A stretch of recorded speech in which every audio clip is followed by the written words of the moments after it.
Financial problems Americans are facing. Brent, I am so excited to talk about this not because we like financial problems, because we do not want our people to struggle with the same problems. And yet a lot of these things, a lot of these issues we're going to talk about are fairly common to all Americans, at least right now in this season. Well, look, it's pretty much every year, money is stressful to a lot of Americans. So it's not a surprise, but I think we wanted to go a little deeper. So all of our financial mutants and people who are new to our content, all those biggest ones are the ones that make the headlines. You are equipped and know how to process and even succeed no matter what you're facing. So Gallup did a poll and they asked this question, hey, Americans, what are your top financial concerns? And they kind of rated what the responses were based on the volume of people that responded. And what's wild is when they looked at the respondents, 29% of the respondents said that inflation was their top financial concern. And the next was cost of housing at 12%, low wages at 12%, healthcare at 7%, stock market at 6%, then taxes, debt, unemployment, Social Security, retirement savings. So there are a number of financial things that Americans are worried about. And so we want to be able to speak to some of these. While we might not be able to fix them, we can tell you how should you think about them and how should you navigate them and how can you navigate your finances amidst these troubles in the best way possible. So let's jump right in. Talk about inflation. Now, look, I think all of us as humans, we have some recency bias. When we have something that happens and it hurts, it sticks around for a lot longer. So when we see 29% as the number of concern that people have for inflation, I think that's interesting because it's down from 41% just a year earlier. So, but this is something that obviously is just in your crawl. And we want to make sure that we give you what you need to know how to process this. And so when we look at inflation, it makes sense that this would be a concern because you all know that the way inflation works. And if you've maybe heard some headlines say, oh, inflation is down, while that may be true, while the year-over-year change in the cost of goods may be down, it doesn't mean that prices have actually come down. So coming out of the pandemic, coming out of 2020, 2021, we saw this rapid rise in prices, all the consumer goods that we buy. And while inflation now has dropped from those peak levels at like 8 to 9% increase year over year to what's a more reasonable 2.7, we're still struggling with the fact that goods are more expensive now than they were 4, 5, 6 years ago. So let's talk about how do we actually deal with this. Here's some tips on how to deal with inflation. First of all, don't get fancy with it. A lot of people think that, I got to go out there and buy some gold. I've got to go buy some real estate. I will tell you, the answer is you do want to own stuff because one of the best ways you can protect yourself is actually owning assets as things keep going up in value. But a lot of people sleep on the fact that one of the best ways to own and one of the best inflation hedges is actually just own the economy. That's like the S&P 500. Another thing that you can do is if we are in a place where the cost of living the lives that we want to live gets more and more expensive, one of the things you can focus on is keeping your fixed expenses as low as possible. If right now you're thinking about maybe making that stretch to get into that bigger house or maybe making that stretch to buy the more expensive car, you may want to reconsider and rethink that decision because if inflation is increasing and if prices of goods are increasing, you want to be careful how big your footprint is, how much your guaranteed outflow is every month. And if you can keep that down and tamp that down, you might give your financial situation a chance to catch up to the expenses that are around you. Okay, let's jump to the second big concern, a financial concern for Americans is cost of housing. And look, Bo, this is one, it just, it hurts. Yeah, this one is pretty painful. And I think a lot of people are feeling this. And this is something, and I'm curious if you've seen this too, Brian, across like social media. There's a lot of like vitriol and a lot of angst and anger around this because people are saying, oh yeah, it was great that you could have afforded a house, 30 years ago and da-da-da. That's just not the way that it is today. And it's a sad state for a lot of folks. Yeah, this one's going to take a little bit of time to work itself out. If we actually look at the data, I mean, a lot of that anger and frustration, it's not false. Not misguided. Because one of the things I think is interesting is look at even people who make household income somewhere between $75,000 to $100,000. Back in March of 2019. Not that long ago. Yeah, that's a blink of an eye ago, 49% of you could afford homes. Mm-hmm. If you made $100,000, it's 65%. 49% of the housing availability was affordable to that income so I think range. it's still the point could be made is that housing didn't seem that much of a stretch for you. Fast forward to where we are in March of 2025. Somebody who makes $75,000, 21%. That's 1 in 5 homes. Somebody who makes even $100,000, you're six figures. That should be a celebratory thing. Still only 30. You're not even at half, 37%. So it brings back to the point that I'm a glass half full type person, and there's always going to be something out there that is not perfect, or there's going to be a struggle. But this is going to be one that's going to take a while to kind of repair itself. Hopefully, we are going to continue to see some rising in wages or something to help offset it. I know here in the Nashville market, this has been a white hot market for a number of years now. Inventory levels are way up. Typically, when you see inventory numbers going up, that starts putting pressure on pricing. And then we've even started seeing some whispers. It's not even so much a whisper, it's more of a conversation at this point, that the Federal Reserve is feeling more and more pressure to start lowering rates.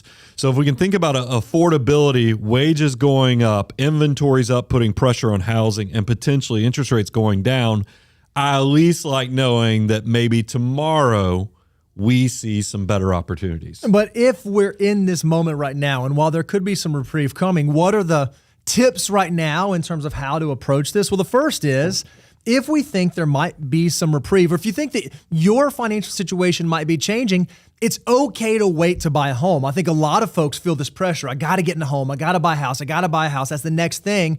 If it does not make sense for you right now, or it will put you too far out on the risk spectrum, right now may not be the time for you to go over to the home ownership side of the equation. Yeah, and you got to protect yourself. Don't be house rich, life poor. I know this rule gets a little pressure because of what's happened with housing, but we would love for you to keep your housing costs somewhere around that 25% mark, because if you can do that, it's still going to allow you to save for your great, big, beautiful tomorrow. It allows you to actually experience some life. But I recognize that's a tough pill to swallow, and that's why you probably will have to get creative how you're doing housing. And when we say creative, we like house hacking. We like, doing anything that can help offset bringing down that cost so that you can afford more. But we're also realists. We recognize that it's a very unique environment. A lot of folks have said, guys, I hear you. I want to stay in the 25%. That's my goal. But it's just not realistic in the area that I live, in the place that I work, with my family situation, whatever it is. So if you can't find something that fits into that frame or doesn't fit in that frame right now, you better start being realistic around, okay, if I'm going to make this decision, if I'm going to go further out on the risk spectrum than I should go, where are the other areas I can cut back? What other parts of my life can I change so that I can either protect myself from this aggressive decision or better prepare myself to be able to make a better housing decision in the future? So housing was one. Another one you've already kind of alluded to, Brian, is that it was a number of respondents to the Gallup poll said that wages were one of their financial concern. And it's not incredibly surprising. We've seen the cost of all the goods that we buy on a daily basis increase, but it does not seem that the level of wage increase has necessarily kept up with that rise. Yeah, this is one that you see right after the pandemic. We did see wages spike up to close to 7% wage growth. Now we're a little above average, but we're right around 4.1%. So if you're looking at the actual wage data, it's showing that this is not in any hurry to fix all the housing issues and affordability issues. So we got to kind of take it upon our own shoulders and figure out how do we get to push our wages up that kind of separates us from the general population. So we want to give you some tips on how you can approach increasing your wages. Now, this is one, I think there's so much literature and so many people out there telling you how to do this. And frankly, I think they're telling you how to do it the wrong way. They essentially say, hey, march into your boss's office and say, boss, I demand more wages. And I just don't know that that's the best way to communicate the value that you provide to an organization. But if you are someone who works for a company and has superiors, if you can find a win-win, find a way that what can I do that would be so valuable for the entity for which I work that would also allow me to generate more value for myself. And if you can create that win-win, you create a scenario that makes it very, very easy for everyone to be excited about. So I am not a fan in the business world of like financial ultimatums. Hey, I need you to show up here or else. I just don't think those often end in the place you want to be, especially for folks earlier on in their career who perhaps don't have the same leverage as more seasoned workers. Well, I mean, think about it. You spend just as much time with your work family as you do with your personal family. So you always have to navigate work experience in tactful ways. And that's why I love the win-win philosophy, is because it's more persuasion versus ultimatums, like you said, and that's because even if you win, did you win in the long term if create a sour situation for the future? So try to find that win-win. I know it's very easy to say out loud, but I do think a lot of people, it is very helpful if you can try to figure out how you help your employer, but also create a win for your personal family. And then the second thing is, we put on here, don't be afraid to look for a new job, but this is definitely a measure twice, cut once. Because I think sometimes now look, I have a bias. I'm a decent sized employer. So I'm always nervous when you say, hey, go find a new job. I don't want my people leaving either. So it's one of those things, just be honest with yourself, put on your 3D glasses, because sometimes the grass is not greener. I'd rather you find the win-win before you grab the ultimate, eject seat and find that new job. Well, I think a lot of folks, they arrive at the conclusion the grass is greener without thinking really on the long term. What you ought to do is, just like you do all of your other major financial decisions, if you are considering changing jobs, do a 3D plan. Go ahead and figure, okay, if I go, what's the dream, what's the down to earth, and what's the doo-doo? And if I stay, what's the dream, what's the down to earth, what's the doo-doo? And then you assign probabilities to each of those. Because what you want to make sure is, yes, if you're in a job where there's no career trajectory, there's no upside potential, you don't have a way to influence where you're going, and you're unhappy, that may make sense to look for a new job. But if those things do exist, it might just be a matter of patience, waiting and doing what's necessary in order to change your future financial circumstance. But only you're going to be able to assess that. But like you said, Brian, you want to measure 2, 3, 4 times before you make that huge life jump. You don't want to make a long-term mistake for a short-term problem. That's right. That's the biggest thing we're trying to protect you from. So that's why I like doing the 3D glass plan on both your current job versus the other job. We'll let you handicap what's the career opportunity in the long term, so you can compare and contrast and make the right decision. And then also consider furthering your education. And that may not mean like going back to college or going to get some degree, but is there something you can do in your current vocation that increases your skill set? Maybe it's learning some new skill that was not previously there that makes you more valuable either to your current employer or to future employers. And right now, it's easier than ever to be able to do that. You don't have to go get a piece of paper, spend a lot of money, take on student loan debt. You can actually do that on your own. So don't forget that you also have the ability to make yourself more valuable by how you train yourself and how you equip yourself with skills. And that leads to the last stress point or problem that Americans are facing. And that's just concern about the stock market or even investing in general. And this is one we might know a little thing about, is that I get it. Money can be very emotional, and people what feels good in the short term or safe in the short term can actually be risky in the long term. And what's great for you in the long term, in the short term, can sometimes feel really scary and risky. So how do we bring this all together? And I think, Bo, if we just look at the last 2 years, this is a perfect example on how irrational or emotional things can feel, but still make the point if that you just stay consistent and always be buying, you'll be okay. Yeah, it's wild. If we think about from January of 2024 to June of 2025 to right now, the S&P 500 is like 30% over that time period. But it has not been a straight shot from 1% to 5% to 10 to 50. There were some fits and starts. And if you remember back in April of this year, the market lost 18%. Like we were right there on the cusp of bear market territory. And it was kind of frightening. But as we sit here and look at it right now, this has been a great year for most investors in 2025, even though there was that intra-year decline. But I think a lot of new investors, a lot of people coming out of the workforce, maybe people that aren't as well versed in how the markets work, they saw that April downturn and they got spooked and they got scared. They said, oh man, this feels very, very uncertain.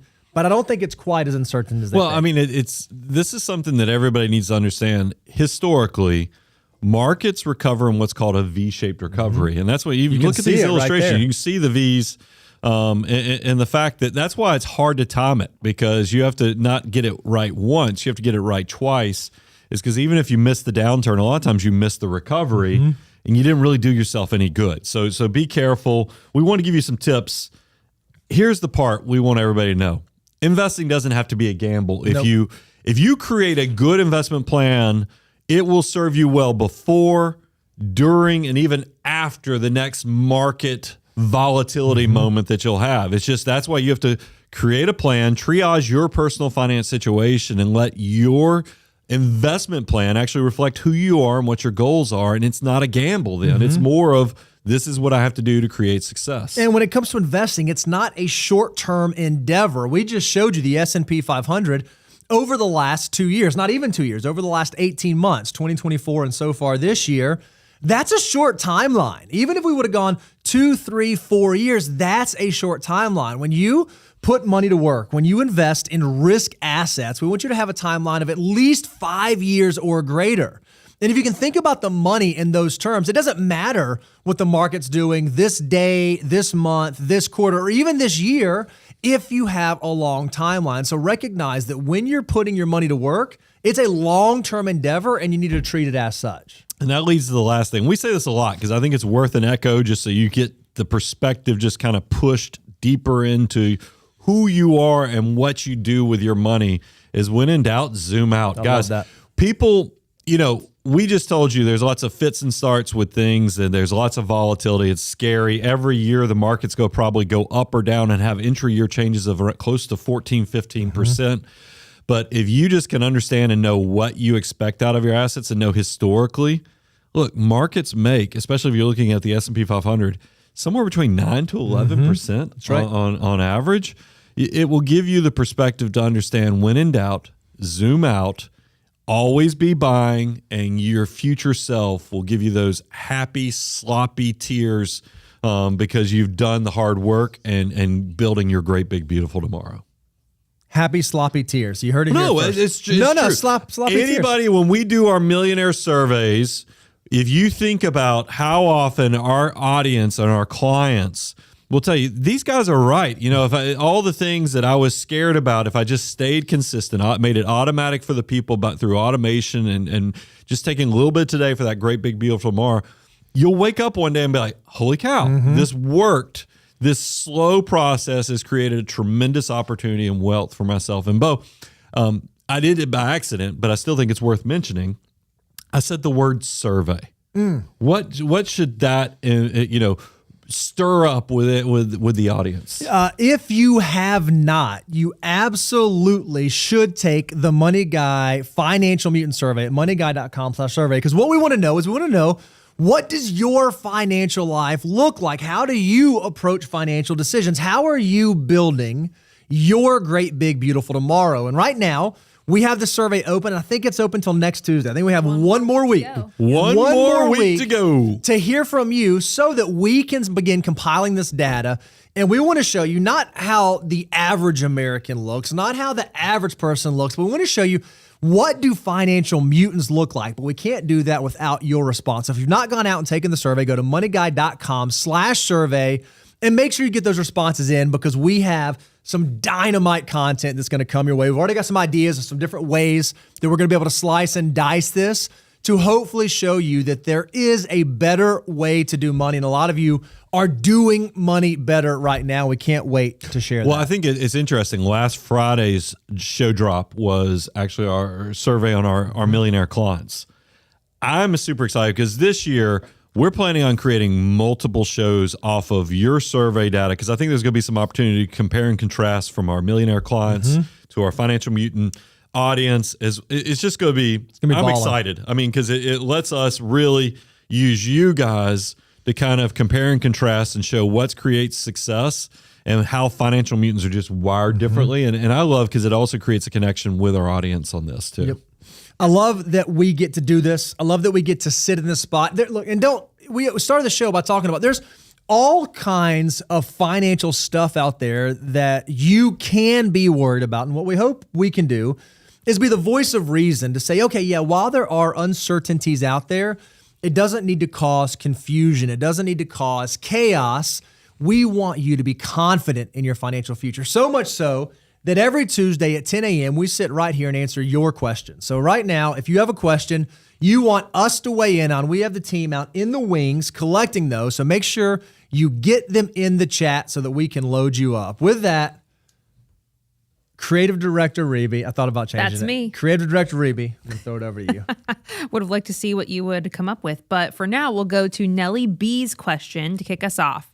It says, Money Guys, you often say trees don't grow to heaven. Yep. But also always be buying. Yep. I'm curious how you think about and process these statements coexisting. That was a good question, because these are two very money guy statements that you do say a lot. Okay, I'm in a great mood, but I'm going to just give you a cold, hard answer that's going to not sound like I'm in a great mood, because it's terminal. We don't live forever. So, I mean, I will tell you, during your lifetime, trees live much longer than us humans do. So it's true. Trees don't grow to heaven, but you plant a sapling today, 20, 30 years in the future, that thing is going to turn into a much bigger tree just over your lifetime, and you will be able to eat the fruit. You'll be able to sit in the shade from that tree, but it's also not going to live forever. It's just its timeline is much longer than our timeline. And it's the same thing with always be buying. I mean, I think that there is so much opportunity with what's going on with the ever expanding pizza pie of opportunity as the economy just grows and grows and grows upon itself. So that's my answer. I mean, it's kind of, it's a positive, but it's got a little seed of negative in the fact that we just don't live forever. Yeah. I'm going to go a little bit more tactical with it. Is that okay? Sure. Always be buying. We affirm that, and that's something we say. But in the life cycle of an investor, the way that your dollars look and the way your portfolio looks at age 20 versus age 60 is very, very different. So while we're saying always be buying, always be putting your money to work, always be participating in the markets, that is a true and factual statement for folks that are 20-year-old as well as folks that are 70-year-old. But what looks different is their actual portfolios. So while you are that young 20, young 30-year-old, you may just be dollar cost averaging, putting your money, always be buying in low-cost indices, S&P 500, small cap, international, these more aggressive risk-on assets. But then what happens is as you age, as your portfolio changes, it begins to become more and more conservative, less and less aggressive, so that when you look at your entire pizza pie, a smaller portion is going to represent the risk assets than when you were young. You're always still buying, you're always still participating, you're always in the markets, but the composition of your portfolio changes. That's why we don't tell people, hey, let's just go VU for life. Let's just go, we're going to go all S&P 500 all the time, because we do believe that trees don't grow to heaven. And at the time that you might need to start building your tree house, right when you hit financial independence, right when you hit retirement, you don't want to be in that fourth quarter of 2018 or that great recession or that dot-com bubble burst. It's why we begin to diversify away from an all equity portfolio as we age and as our portfolio grows, because we recognize, yes, over the long term, markets are most often going to go up. 8 out of 10s are going to go up. It's an ever-expanding pizza pie. But when I actually need those dollars, I want to make sure my portfolio reflects my current age, current risk tolerance, current risk capacity, and current need for those dollars. So always be buying is true, but it will change what that looks like. It's almost like there's some phases of wealth building. You have to act accordingly with the make wealth phase. Mm-hmm. Once you reach that level of success and actually cross the boundary and say, hey, maybe I don't need to take as much risk anymore, you maintain that wealth and you change your behavior there. And then you start getting even to the point of success that you say, these guys are saying I should be, always be buying, but it seems like my money's just growing upon itself. Let's start thinking about legacy and even better things through multiplier wealth. That's where I think a lot of you financial mutants, you find yourself, is because you've been so good at building and saving that we got you. We're going to reach you no matter where you are and help you know how to navigate this. So as you can see, Nelly, those are great questions, but those things are not as in much conflict as you might have initially thought. That was great. You covered all the angles. Nelly B., thank you for asking the question. Next question is from Matt. Hello, money guys. My fiance and I just got engaged this past weekend. Congratulations. Woo! Wow. Yeah, so first this past off, congrats. weekend. Yes. Let's go. Fresh off the presses. It's probably still feeling weird even thinking about, hey, she's got a ring on her finger now. I love it. Well, the rest of the question says, and we are saving towards a wedding next year. Where do you think a short-term sinking fund planned fits in with the FOO? Thank you. Yeah. And by the way, I mean, the simple answer is you said a year. Mm-hmm. You're not, I was about to, I'll just use my growing, you ain't going to be investing that money. That's right. You're going to be, a year is short-term money. So let's load up whatever best cash equivalent that you can find. And so that might be a money market mutual fund. That might be a CD. That might be just a high yield savings account. Load it up, but don't take that risk. Yeah, so I think what Matt's asking is, okay, what step is this? Brian, will you hold the thing up for me? We have this framework we like to use called the financial order of operations. There are 9 steps that tells you what you should do with your next dollar. And what Matt is asking is, hey, I just got engaged and I want to get married, and I'm looking and I see deductibles covered and I see emergency reserves and I see max out retirement and I don't see wedding on there. I don't see where that falls in. And so how do I know if it's okay? And this is one thing where we like to remind you that personal finance is personal and it's about what your goals are. And a lot of people have financial goals of, hey, I want to own a home one day, or I want to be able to start a business, or I want to be able to retire and be financially independent, or maybe I want to be able to pay for a wedding. And no one can tell you that your financial goals are right or wrong. And so you may have this goal of, hey, I want to get married. We're on the hook for the wedding. We're going to pay for it. And so because of that, we have to begin deploying dollars to fund that goal. And based on where we are stage of life, we might not be able to fund that goal and some of our other goals at the same time.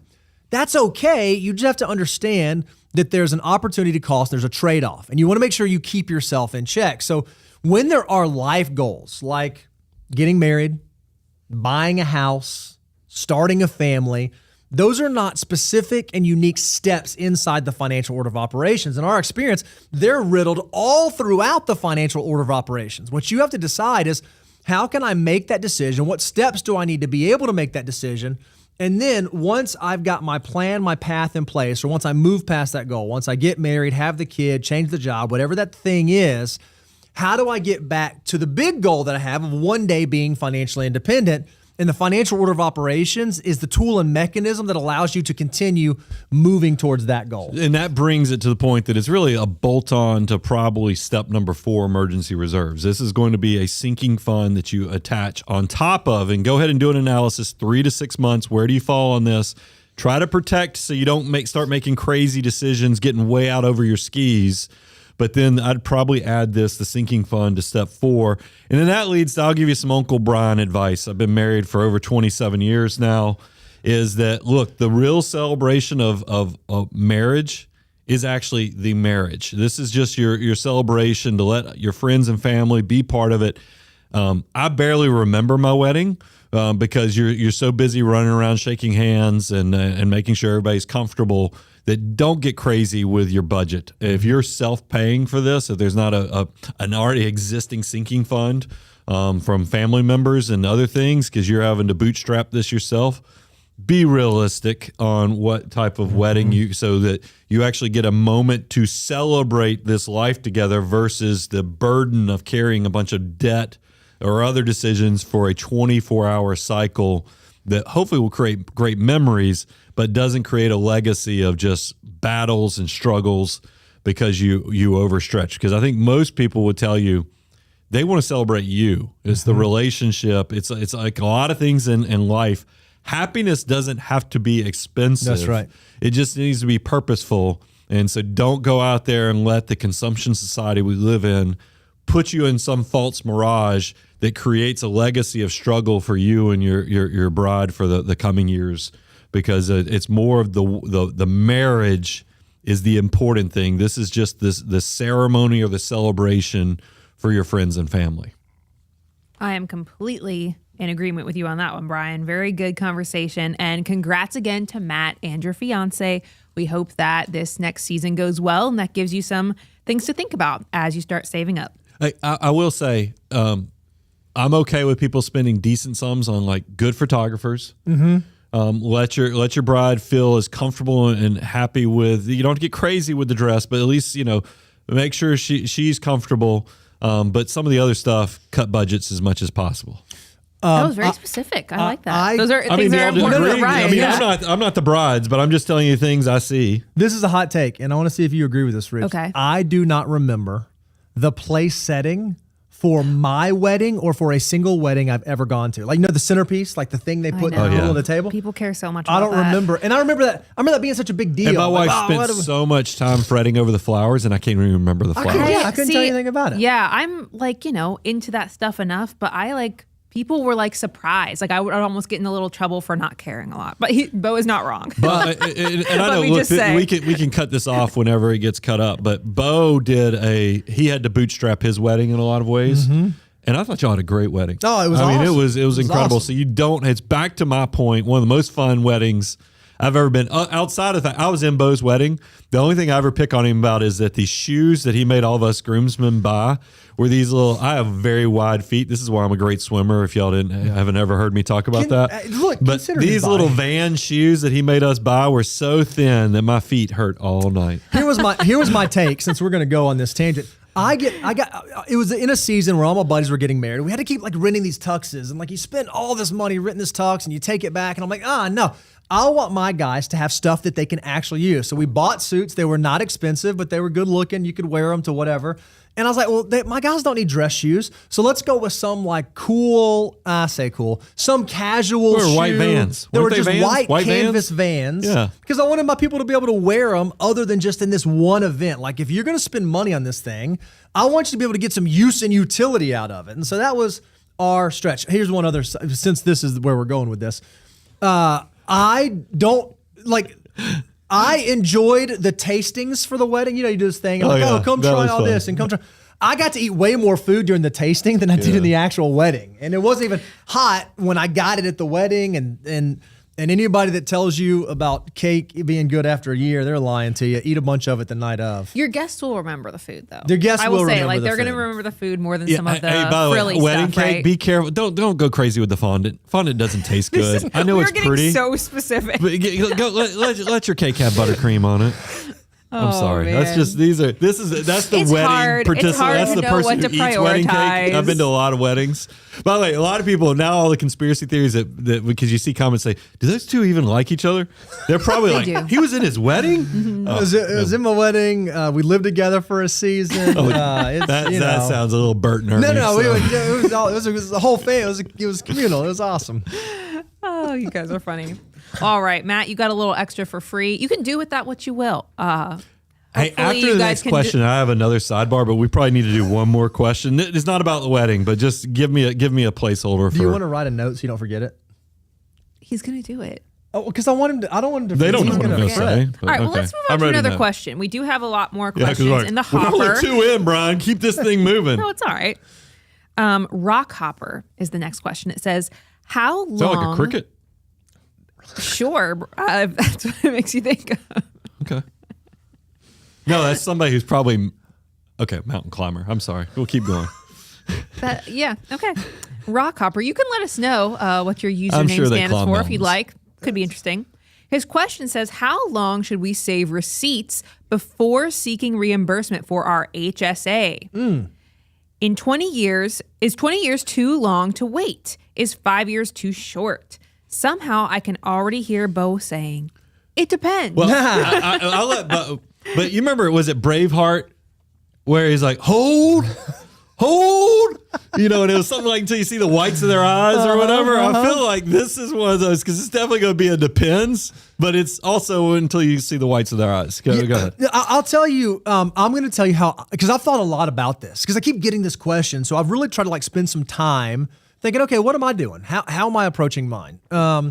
So what I do is I'm one of those 13% of folks that uses my HSA as a triple tax advantage savings vehicle. I put money in every year, max it out, and I then invest that. And whenever me or my family incurs medical bills, we just pay for it out of pocket. So I go and pay for, you know, the dental cleanings or urgent care or, you know, whatever the thing is out of pocket. I then have a spreadsheet where I put that expense and then I scan in the bill or the payment receipt or whatever so that I can do that, right? And so I've been doing this for years. So if you look at my spreadsheet, I've got them all tabbed out by year. So I've got, 5 years ago, 4 years ago, 3 years ago. And, the HSA's gotten to be a pretty decent size now. And I was like, oh man, should I reimburse myself? And I'm like, no, here's the way that I'm going to use my HSA. It can pay for past medical expenses that you incur or future medical expenses. Well, I just have a feeling that when I get into my aged years, when I get into my 60s and 70s, I'm going to have medical expenses that I'm going to incur at that time. So I can then use the HSA dollars at that time if I choose, or at that time I can treat it kind of like a Roth IRA, where so long as I have the justifiable medical expense, I can pull all that money out completely tax-free to reimburse myself for past stuff. So I'm not actually planning on, me personally, reimbursing myself for all those of expenses I've incurred, but I'm keeping it in the background as an insurance policy in case I ever need to. I'm likely going to use my HSA for future medical expenses. I mean, we pulled the code on this, is that really there's, as long as your executor goes and matches up the expenses and knows what you've done.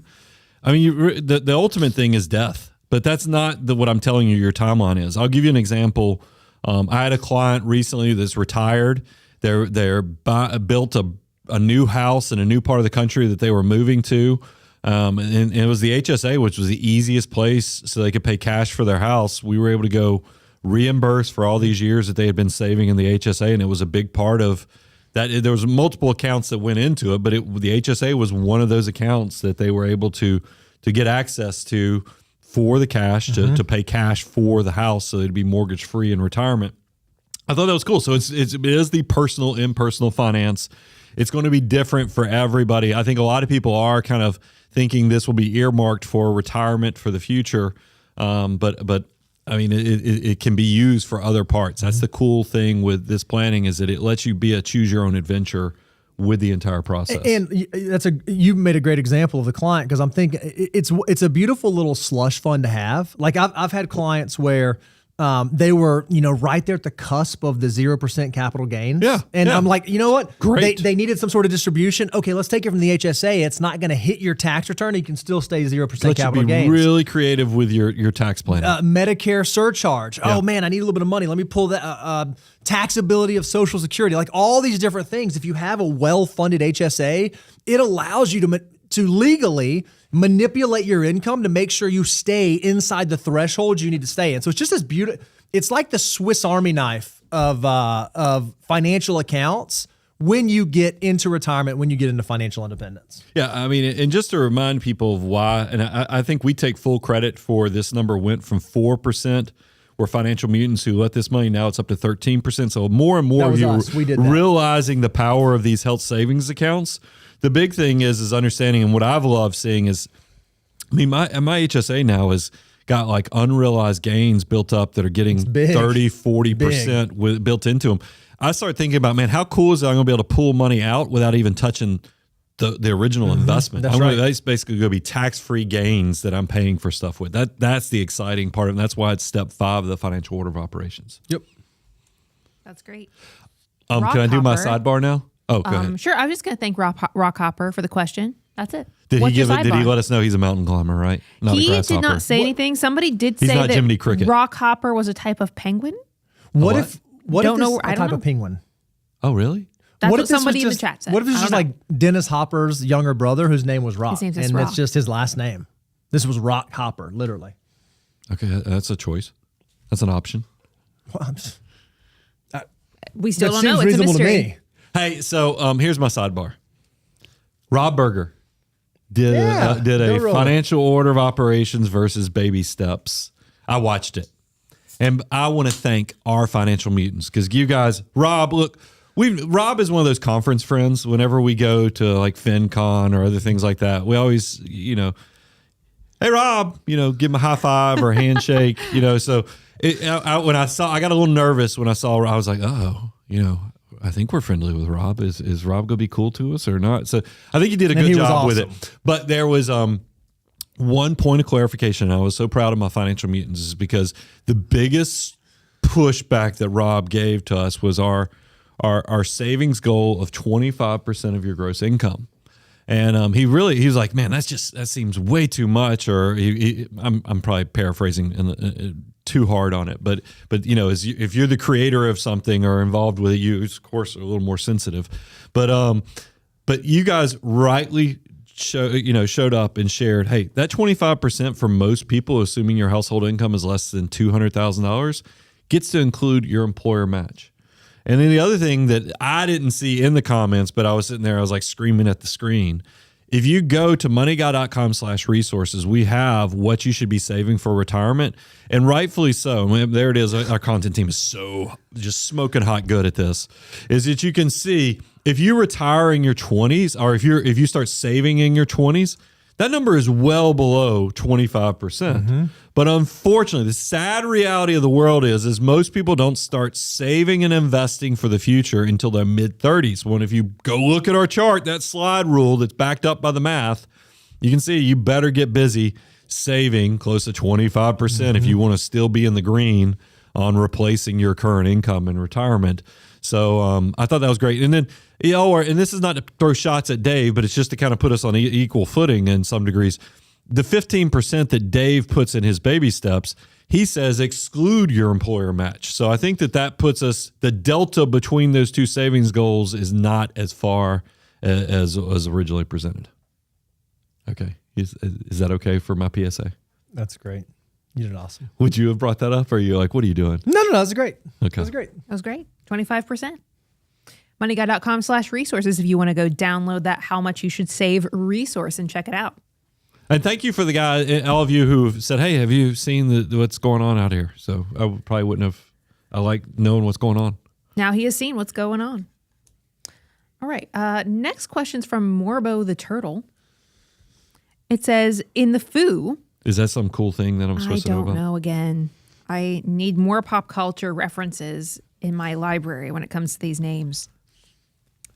Morbo the Turtle asks, in the financial order of operations, why is high interest rate debt dependent on age, but retirement savings rate isn't? Could someone that starts, I'm just realizing you just kind of, I had this queued up and you just kind of answered this. You stole my thunder. You want to rewind? Just rewind and listen to that? Let me finish it. Could someone that starts 25 be rewarded with a 15% savings rate so they can focus on other goals? I cannot believe it. I literally had this chosen before your tangent. Based upon it's a great how question. Even that, like I said, other content creators are covering the financial order of operations and they focus on this 25%. I think it's important for us to kind of highlight this. So I'm glad you asked this question. Great.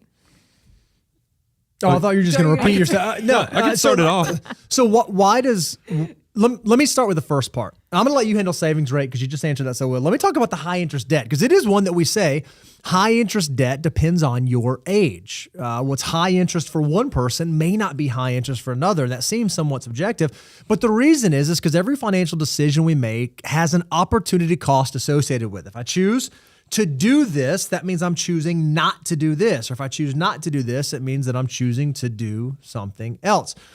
So when it comes to high interest debt, we want to think about what's the best use of our dollars. Okay, I can take $1 if I'm a 20-year-old and I can go deploy it to work for me. I know that $1 by the time I get to retirement can turn into $88. And we call that the wealth multiplier. It allows our money to literally multiply through time. Well, if I'm that 20-year-old and I'll use auto loan as an example, and I have an auto loan of 7%, but I did the thing I was supposed to do. I did 23.8. I put 20% down. I didn't finance for more than 36 months, and the monthly payment is not more than 8% of my gross income. Well, I could take $1 and I could go extinguish that 7%, 8% car loan, or I could take that $1 and I could go have it multiply 88 times over for me. And so that's why we say that depending on where you are, for a 20-year-old, your dollars can turn over 88 times. But by the time you get to 50, your dollar turns over 3 times. So it's much less powerful for a 50-year-old than it was for that 20-year-old. So how valuable satisfying that debt can be changes. That's why debt levels matter based on your age. So now 25% savings. Yeah, savings rate. Look, you're without a doubt, and I'll even have the content team put it up again, is we have, if you go to moneyguy.com/resources, we have how much you need to save, and you're spot on. Somebody who starts saving in their 20s, 10%, 15% will more than likely get it done. The sad reality is, for most Americans, they don't start doing this until their mid-30s. Mm-hmm. So we have to create content that's the thing about content creation. Personal finance is very personal. So if I did it off of every 22-year-old who started saving and investing, it would miss all the 36-year-olds who just discover, the financial order of operations and this stuff, and it would be disconnected. So I have to build content for the greater good, but then tell you wholeheartedly many times over, personal finance is very personal and it depends. And that's why a lot of our content, you'll also notice, we talk about a 25% savings rate for somebody in their 20s. Super aspirational. Mm-hmm. I have a no hypocrite policy. I was struggling in the early part of just trying to make sure I'm paying the bills and keeping up with things because my first salary right out of college in a public accounting was $28,000 a year. So, it was, that's why a lot of people, I can't remember, I was talking to somebody who came out about the same time, but they were a police officer or went in the military. And like, yeah, I'm sure in accounting it was a lot different. And I was like, no, my starting salary was $28,000. He goes, wow, I'm a little shocked. I would have thought. And I was like, yeah, no, it wasn't as fruitful back then to be an accountant as it is these days. But it is one of those things where I think it's more of it's aspirational in your 20s, but we're building content. But it still brings it back to, I want you, even in my 20-somethings, because you guys are financial mutants. If you start having some success, I will tell you, if you do get ahead of the curve, mm-hmm. It lets you own your time that much sooner. Mm-hmm. Because I was very aspirational. I was hungry to kind of hit the ground running when I was in my 20s, and I'm thankful for it now because, that is the thing. If you want to be part of the FIRE/FIND movement, moving on to your next endeavor and not have to work in the same job or be able to control your life and your time that much sooner, it's probably going to require you to save a little bit more because that assumption that we have built into that those numbers that are on that deliverable, they're assuming a normal retirement. Mm-hmm. So if you want to get to things in your 50s, you got to save more. But I also don't want people to feel a false sense of pressure if they do plan on having a traditional retirement. Do what fits your financial life because personal finance, once again, is very personal. Well, and I think the earlier you can get to 25%, the more margin you give yourself, because none of us know the unknown unknowns that are going to come our way. We start out in our career, we always have this vision of what it's going to be like, and it's just going to go, bottom left to top right. Life's going to be good. Income's going to increase. I'm going to get married. I'm going to have kids. I'm going to buy the house. I'm going to do the white picket fence. I'm going to do all these things. But then life happens. Maybe there's a sickness, an illness. Maybe you have to move. Maybe your job changes. What we want you to do is if you can save 25% early, it then gives you the margin to be able to make different decisions later on. I have some clients, dear friends of mine, and he was crushing it early on in his career. I mean, huge income for a really interesting company and was just saving like a banshee. And then all of a sudden that industry shifted and changed and he was out of a job. And he went from making like mega, like big money down to making a very, very paltry salary. And he did that for 3, 4, 5 years. But it was that savings rate that he had early on that allowed them to be okay and still on the path for financial independence until he could get back on his feet. So the earlier you figure that out, the earlier you can do it, the more you set yourself up. Yeah, for a 20-year-old, you could probably start saving 15%. And if you can do that your entire career, you will likely be okay. But there's no guarantee you can do that. So the sooner you can get to 25, the more margin you're able to build in. Well, here's something. If you're brand new to our content, give us 5%. If you're just starting out, I like that a lot. I like it. I like that a lot. I like that a lot too. Well, great. I'm glad I asked the question. All right. Next question is from RRA. Who? I have some gifted individual stock that has done really well, but I want to switch to index funds. Ooh. What do you do when you want to sell, but you still have an income? Marginal federal and state is 27%. So I think he's talking tax rate, but you guys be the judge. Let me give some foundation here, Bo, and then you answer the question. Here's the thing when I always perk up, the CPA-ME, is when I see somebody got gifted individual stock. For some reason, this is something people get so excited about gifting highly appreciated stock, and I'm always like, now look, this is going to sound a little morbid. It's better to die with highly appreciated stock because you get what's called a significantly better. Because you get what's called a step up in basis, and then your heirs don't pay any income tax on what happens if that you gift gift. It? What happens if you gift it? That was going to be the part 2 of this. Is when you give highly appreciated stock to a loved one. Yeah, it got you out of the taxes, but essentially whoever you gifted that stock to, they inherit your basis. So whatever you paid is that now what they've paid. And whenever they sell it, they'll have to pay the income taxes on it. So you can see from structure of what you're trying to give or pay forward, there's a better way to do money. And that's but now that's water under the bridge. So I'll leave that. I just want to set that context. So now Bo can answer the question. Well, it's a great thing. You use specifically the term gifted. If it was a gift, the basis carries over. But if this was inherited, make sure you go back and do the research to figure out what the value was on the data passing, because you will get that step up. Custodians do not do it automatically. We see this time and time and time again. Someone will come to us and say, oh, man, my mom, my dad, my uncle, they passed away last year and I came into this money and I'm trying to figure out what to do. We're like, oh, this has not gotten a step up in basis, and so make sure you've done that due diligence. So my first question for you, RRA, would be, okay, how significant, what? For some reason, never mind, no. Cool. Have you ever seen Substitute Teacher? Substitute Teacher. The RRA sounds like Aaron. Oh, AA Ron. Yeah. AA Ron.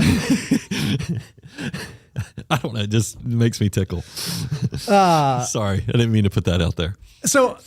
RRA, the question that I would ask you is, how significant are these stocks relative to your total financial picture? Meaning, is this like hundreds of thousands of dollars of stock that is going to be meaningful for a long term inside of your financial picture? Or is it something where, you know what, I was gifted $10,000, $20,000, $30,000 of stock, but I'm still saving and I'm still building? Because a lot of times we'll tell clients, hey, it's okay.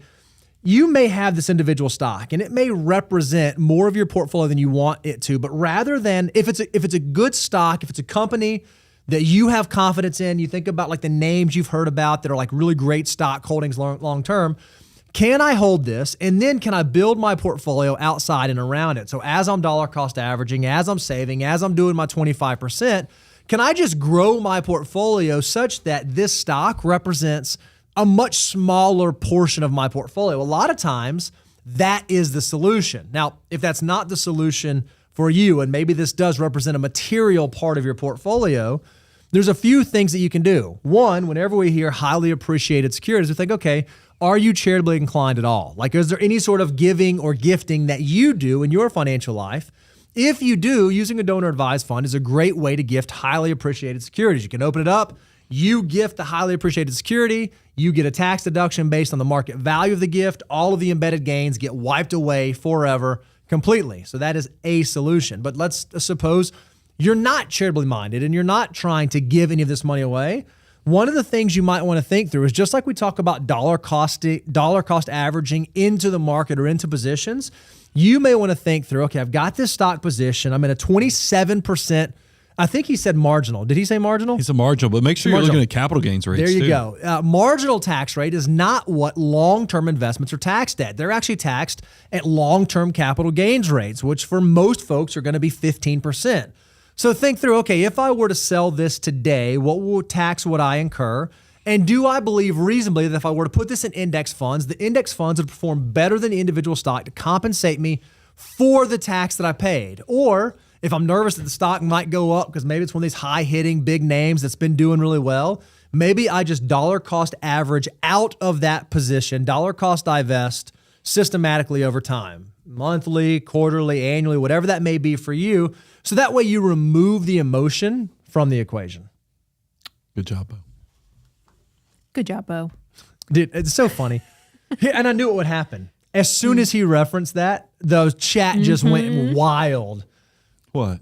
Oh, everyone knows that because everyone knows that skit. So Aaron. now everybody's dropping in all the different names that were in that skit outside of skit. It's a brilliant skit. Our chat is fun. All right. I've got another question from Bob near retirement. By the way, do you want to know how consumption society pushes things? I'm sitting here doing a show. Know. What? And I keep getting Uber Eats. I've never used Uber Eats. I've never used buy now, pay later. Brian Hold on. is If you're morally getting opposed alerts, to does that mean Uber you have Eats. like Uber Eats? Is Uber Eats a I have separate app? Uber. It I mean, is we an were in New app. York last week, and I used a heck of a lot of Uber in New York. So I think it assumed, hey, he's been using Uber a lot. He wants Let's Uber hit him up Eats. with some Uber Eats. Is Uber Eats a separate app or is it part of the Uber app? No, you can I do it in. think it's It's separate. built in there because built it's in always there? trying. I think Is it's it? always I trying to don't get me to use it. I was about to catch him. I was about to call him out I've never for even used it. having the Uber Eats Right. app. Never used downloaded. it. I don't use it much either, clearly, because I couldn't remember if it was separate. She said not much. I'm catch that? not Did you like get that ashamed. I've descriptor? used it a handful of times In in our my survey life. this year, did we ask how many financial mutants use did. Uber Eats? Awesome. I can't wait to see. Okay, I'm so sorry. You don't have to be sorry. And by the way, yeah, I did mention we went to Colin and Samir's meetup. Yeah. Is that what you push? Press Publish NYC. I with screw that Colin. up every time. The video production team just pulled up a photo of it. Yeah. Rock. Look at that. They're That's like amazing. Look at that. legit. Oh, whoa! hey! You guys were standing at the ready. That's us in New York City. Yeah, so we got to, for me, which was pretty cool. I can share this, can I? It's first time ever going to New York City. know. I think that's a thought good it was fact. wild. It was we were Fun going fact. through all the first times you've gotten to do Dude, with what? me. It's awesome. You remember that time when we were flying into DC and I'm like, dude, I've been here before. I've been to DC. And then we land and I'm like, I have not been here. Everything been I here know with about Nicolas DC, Cage. Nicolas Cage taught me. I had the same experience in New York. I'm like, I've National never been here. treasure, I've never baby. been here. Kevin McAllister taught me everything I Yup. know about this place. So that's fun. Lots of movies. We had fun. By the way, we did get to see a Subway rat. Oh, it was wild. It was see so it. I don't cool. know why I missed That it. thing almost was polite. He took a left turn across everybody walking up the stairs and felt just, like he's a big old boy. He had a briefcase, I feel like. Just, he was going to work. I mean, this was 3:00 in the What was afternoon. it? Secret of Nymph? Well, I'm trying to think of my childhood. There was a whole rap movie. Ratatouille. No, that's your childhood. There was a different one that was a little creepier from my childhood. Oh. The Secret The Secret Nim. of Nim, is that Secret it? of Nymph. There you Yeah. go. Hold it Nick out. knew it. Yeah, it was. There's a And in whole true- society in New York on that. You know, Brian is still Brian. You should have seen him. He was so excited about the experience of riding the subway and all the money that you could save Oh my God. riding the subway. Guys, we saved so much money riding that subway. Well, in part of it, I did say I used a lot of Uber. We did use Uber. We did, yeah. But But we then all got of a there and sudden we you were were going to like, do some sightseeing for Bo because he had never seen. He was like, There's I was so like, much Bo, stuff. what's your short list? So he was like, hey, I want to see Times Square. I want to see the Bull. By the way, what is wrong with society? I knew he was going to say What it. is wrong with I society? knew he was going to say it. There are more people posing with the bull balls than there are with the head of the bull. I don't understand you people. It's true. Bo, there is 0 pictures of Brian and Bo with the balls. because we were just, I was like, it's crass. Why would we do that? But there is a huge line. Meanwhile, there was only 2 people waiting to get a picture with the front of the bull. What in the world? We couldn't have just said back of the bull. The front of the bull, back of the bull. That's it. Were they posing with the back of the bull? They were touching. It was weird. Really weird. I'm just telling you. So it was wild. I got to see all kinds of firsts in New York, which is wild. So it was like even Nintendo store was cool. Even the Uber drivers got in on this. They would be like, "Oh, hey, that's Bo is so endearing because that's the hotel from Home Alone." Like that was I think most cab drivers and Uber drivers in New York have a reputation of probably not wanting you to talk to them. But you were so like a kid who was excited to be in New York for the first time. He was so excited. And so much so, I think people could see the excitement as we pulled by, because what was the hotel there? The Plaza. The Plaza. That even the doorman who happens to be in the front of that picture smiled at you. It might even gave you a thumbs up. Gave me a thumbs up. And that's so not New York, but I think you just had this endearing childlike look that they're like, oh, let's not break his heart. It was super cool. It was super, super cool. It was a good trip, for sure. Want to do one more question? Nah, I think we're good. Yeah, we could do one more question. We're doing it. I'm sorry, it's my fault. Because I already said his username, so I'm like, we have tangents. to ask his question now in case he was like, that's my question. And then we went up. We were talking about New York. By the way, there's a lot of you guys that watch our content that are content creators too, and that does not miss on us. And I'm hoping that there might be some creative opportunities to maybe do collabs or other things. We haven't fully sussed this out because this is all fresh off the press for us, but it was cool and very heartwarming. And we all, it should be noted, we had the biggest, and it probably is because we had Reby there, we had Bo there, myself, us traveling as a pact. We had more people approach us in the airport than have ever approached us before. We broke a record, a Money Guy record, and that was not lost on me. It was pretty awesome. And we got to share it with our spouses. Made us look a lot cooler. Okay, now ask that last question. All right, Bob Near Retirement says, can you speak to why you promote target date funds so much? Oh, yeah. The fees for TDFs are relatively high compared to ETFs, and they are not customized for financial mutants. They're not customized. And I want to be very clear. When we talk about target date retirement funds, we're not specifically suggesting a customized solution. What we're suggesting for folks is a generalized solution to remove the friction points that often cause people to miss the mark of moving towards financial independence. Target date retirement funds are wonderful because you only have to answer 2 questions. How much can I save? When do I need the money? I don't have to think about allocation. I don't have to think about location. I don't have to think about any of that kind of stuff. If I can answer those 2 questions, all I have to do is start mastering the behavior. Because before you can become a financial mutant, before you can become financially independent, before you can do any of those things, you have to get the behavior right. And in our experience, so many times we've seen this. Hey, young person, this is us talking to our young people when we were young people. Hey, young person, do a Roth IRA. Awesome. Okay, I'm going to do it. What should I go buy? I'm going to go buy Apple stock. Okay, great. Do that. And then Apple has a downturn. Or, I bought my Roth in 2007 and it lost money. What's going on there? We don't want things that will cause you to stop doing good behaviors, like buying, like putting your money to work, like having a long-term view. And so target retirement funds remove a lot of that guesswork, and it gives you an allocation. Now, look, it's not the perfect allocation. It's not going to be a specific allocation towards you, but it gives you an idea for the way that investing and investments work, and it has you focus on the big picture. Because early on in your investing journey, your savings rate is exponentially more valuable, is exponentially more important than your rate of return. And we've done tons of illustrations on this. You can make 20, 30% rates of return annualized, and it will never catch up, or it will take decades to catch up to a 20 to 30% savings rate. And so that's why we like suggesting those, because we want to remove friction points that could cause you to not move in the direction that you ought to be moving. So, yeah, look, we both come from humble beginnings, and this whole game of money, it really stinks when you're starting out. You catch content like ours, we get you all excited and motivated. And I think about my first investment when I got my first real job. I didn't know what I was doing. I didn't know where to go invest. So I was just looking. I feel like our system, we wanted to give you a good starting point. So, a place that you're not going to go get ripped off. You're not going to go get, distracted chasing the hot dot. And that's why I love the thought of, hey, how much can I save and when will I need to use it? If you can answer those two questions, all the other noise and friction just goes away. Now, that leads to the next point you made, the high costs, the fees.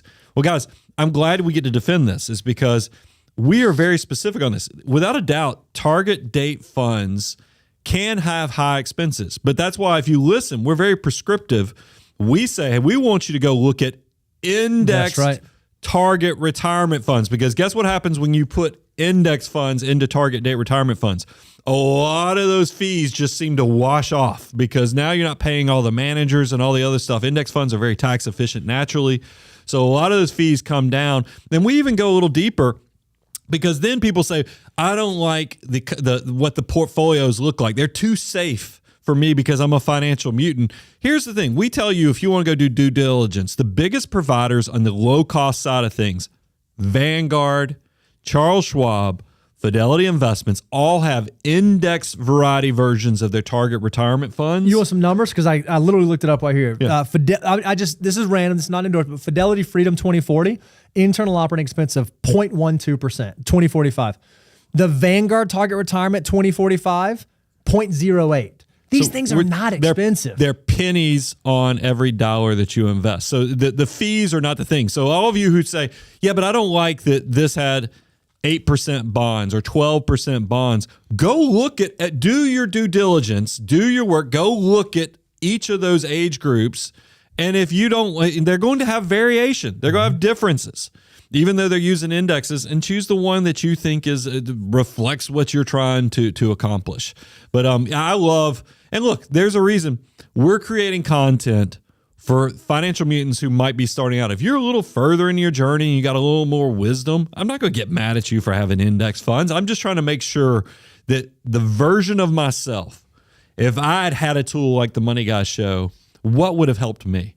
And I'll tell you what, it would have helped me tremendously to know about index target retirement funds. Instead because of the internet fund. Because it would have saved me from the noise of the world that is telling people that, all the different ways you can get rich that lead to roads of ruin. Yeah, and Bob asked, and I love the question, but the way he starts, can you speak to why you promote target date funds? I would argue we don't promote target date funds. We promote behaviors that will move you towards a great, big, beautiful tomorrow. And we try to remove behaviors that will not move you towards that. We want to make the good decisions as easy as possible. We want to make the bad decisions as hard as possible. And a lot of people, even though investing is a great, novel, wonderful thing, they end up overcomplicating and screwing it up. And so target date retirement funds on the index variety are a great way to remove that friction. Well said. Yeah. Bob, near retirement, thank you for your question. And thanks for being here on the live stream. I've seen you all. I've seen more Financial Mutant survey submissions popping in all morning. So thank you for that. And keep going. If you haven't taken the survey yet, go to moneyguy.com/survey. We would love to hear from you and have your voice speak into these episodes that we're going to develop that speak to where financial mutants are. So thanks for being a part of that. moneyguy.com/survey. Guys, we had a blast creating content. It was fun. I think, hanging out with you guys socially at the conference was a lot of fun. It's created a lot of, you guys are going to see the fruit from all those creative juices just flowing.